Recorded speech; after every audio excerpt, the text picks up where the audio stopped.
தக்காளி செடியில் காய்க்குமா கொடியில் காய்க்குமா? இப்போ டீச்சர் அப்படியே சொல்லி கொடுத்தாங்க. விஞ்ஞானம் எப்படி வளர்ந்துருச்சு பாரு. பாவக்காய் இன்றைக்கெல்லாம் வந்து பார்த்தீங்கன்னா பாவக்காயாட்டவே தக்காளியுமே இப்போ கொடியில் முளைக்குது. இங்கே பாரு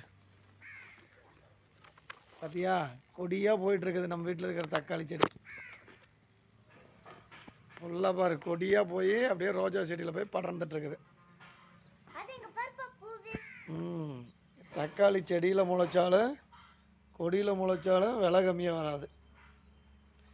செடியில் முளைக்கும் போது விலை கம்மியாக இருந்துச்சு, அதை ஹைப்ரிட் பண்ணி கொடியில் முளைக்கும் போது அதிகமாக உற்பத்தியை பெருக்கணும், அப்போவும் விலை கம்மி இல்லை.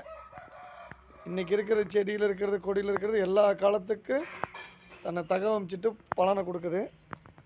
ஆனால் யாரும் வந்து பார்த்திங்கன்னா விலை கம்மியாக கொடுக்க மாட்டேங்கிறாங்க.